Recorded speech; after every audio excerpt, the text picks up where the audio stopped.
everybody. It's Friday night, and I apologize for not being here with you guys. I'm actually at the North Shore Conference Wrestling Championships with the team, trying to do some great things. I had the opportunity to come speak to you, and I wanted to share some thoughts with you, and come up with something that was relevant to all of us, that maybe we all have going on in our lives. And my thought was my bucket list, the things that I always want to be able to do if the time ever happens that I can. So I thought I'd share them with you first tonight. And so this is my bucket list for the future. I would love to go to New Zealand, South Island with my wife and travel and visit the Great Lakes and rivers. I've always wanted to go whitewater rafting in Patagonia. They're supposed to have the most wild rapids in the world, and it's supposed to be absolutely beautiful. Who wouldn't want to raft and get to see a penguin in the same day quite possibly? My wife and I have always talked about hiking the Appalachian and the Pacific Crest Trails.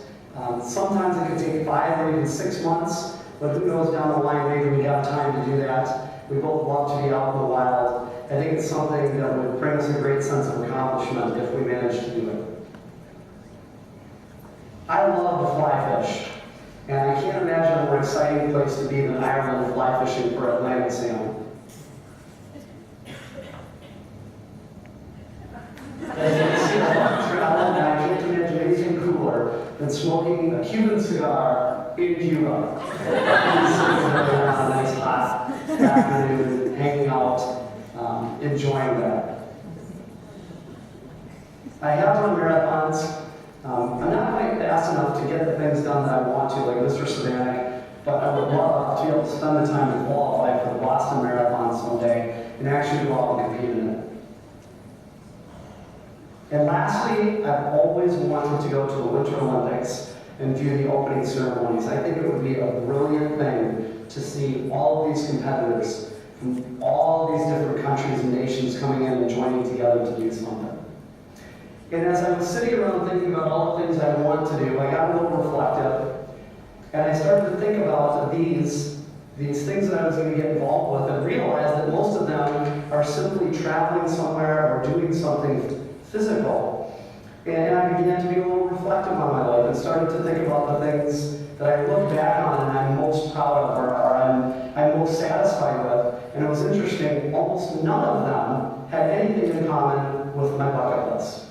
So I created what I call my backwards bucket list.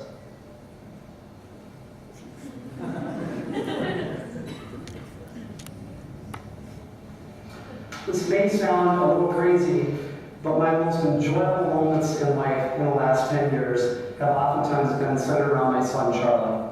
When he was young, the most exciting day he could have was me getting off of school and going to the pumpkin farm with him. Whether it was going to a wrestling practice, or fishing with them, or playing catch in the backyard, getting to see the look on his face and getting a hug at the end of something was more gratifying than anything I could ever imagine.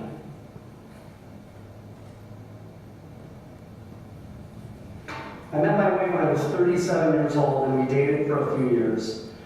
And one of the most difficult things I've ever had to do was figure out how I was going to propose to someone who I loved more than anything and who I wanted to spend the rest of my life with. Fortunately, I figured it out.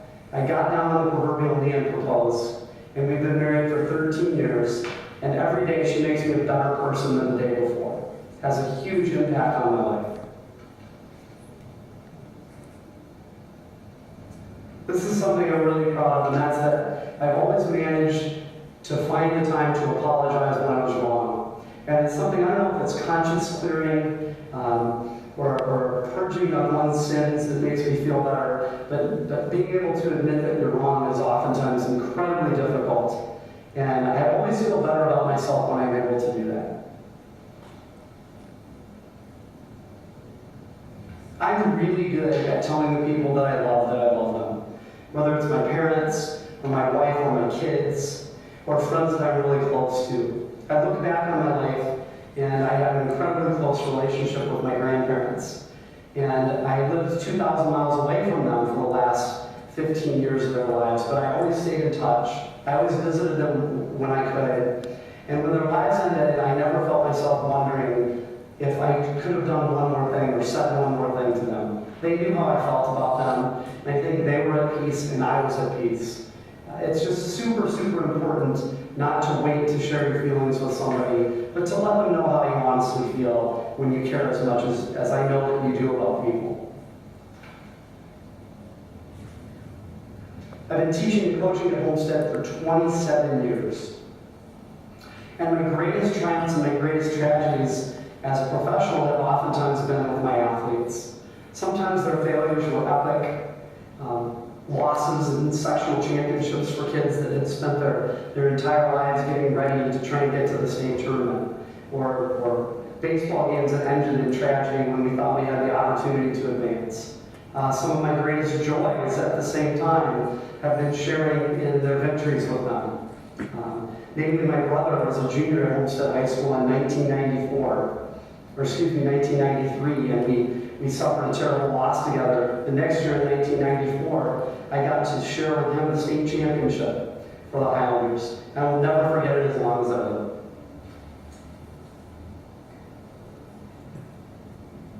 And lastly, I think it's really, really important that you surround yourself with great people.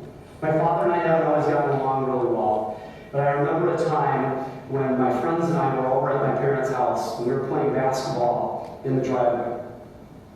And my dad liked my friends a lot, and they went in to get something to drink, and he came out and he put his hand on my shoulder and he said to me that you can always judge the character of an individual by the friends that he keeps. And my dad said, "You keep great friends." And it was one of the kindest compliments he's ever given me, and it was never lost upon me.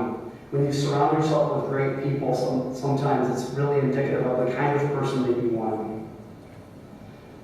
So in closing, I think it's really important that we have goals and that we look forward to doing things in our life, and that we take joy in them, but also that we take the time to be reflective and spend time being appreciative of the things that we have. Oftentimes, the glass is half empty, or we spend so much time trying to get ahead and look into the future that we forget about the little things in life that make things great for us.